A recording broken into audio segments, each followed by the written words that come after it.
संघ के एक संस्कार तो मिले कि भाई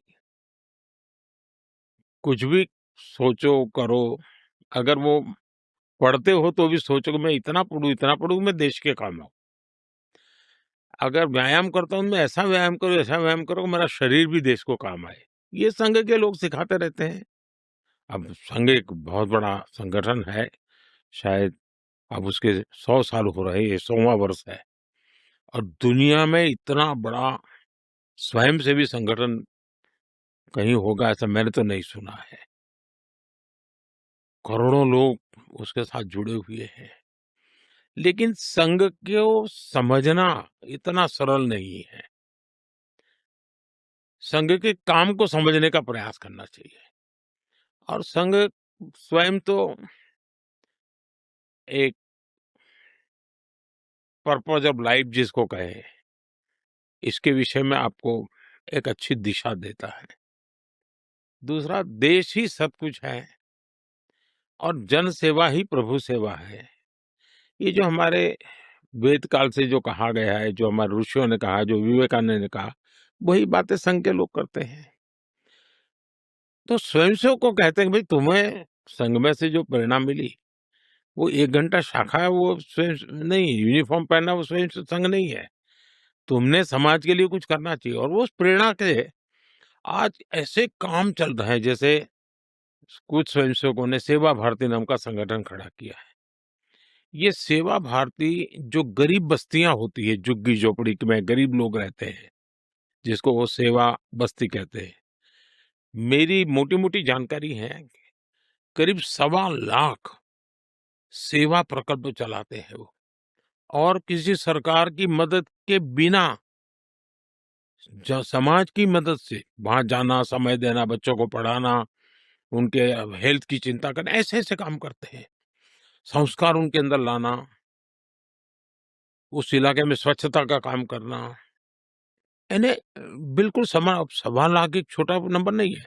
वैसे कुछ स्वयंसेवक हैं, संघ में से ही गढ़े हुए हैं, वो वनवासी कल्याण आश्रम चलाते हैं और वो जंगलों में आदिवासियों के बीच में रह करके आदिवासियों की सेवा करते। 70,000 से ज्यादा वन टीचर वन स्कूल एकल विद्यालय चलाते हैं और अमेरिका में भी कुछ लोग हैं जो उनको लिए शायद $10 या $15 का डोनेशन करते हैं इस काम के लिए और वो कहते हैं कि एक कोका कोला नहीं पीनी है इस महीने, एक कोका कोला मत पियो और उतना पैसा ये एकल विद्यालय को दो।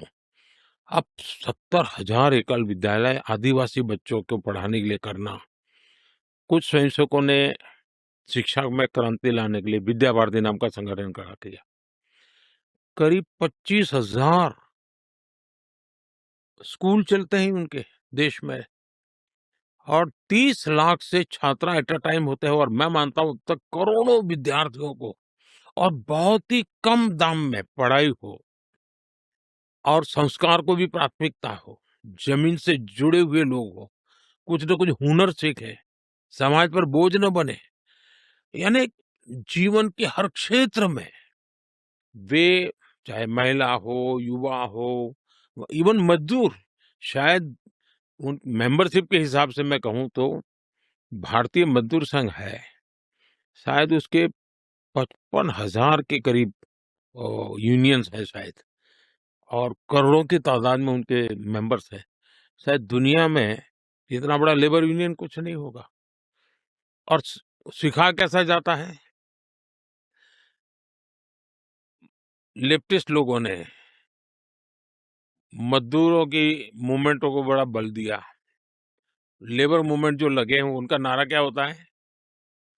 Workers of the world unite, दुनिया के मजदूरों एक हो जाओ, फिर देख लेंगे, ये भाव होता है। ये मजदूर संघ वाले क्या कहते हैं, जो आरएसएस की शाखा से निकले हुए स्वयंसेवक मजदूर संघ चलाते हैं, वो कहते हैं वर्कर्स यूनाइट द वर्ल्ड। वो कहते हैं workers of the world unite, ये कहते हैं workers unite the world. Unite the world. ये कितना बड़ा वाक्य, दो शब्दों में इधर उधर है लेकिन कितना बड़ा वैचारिक बदलाव है। ये संघ की शाखा से निकले हुए लोग अपनी रुचि, प्रकृति, प्रवृत्ति के अनुसार जब काम करते हैं, तो इस प्रकार के गतिविधियों को बल देते हैं।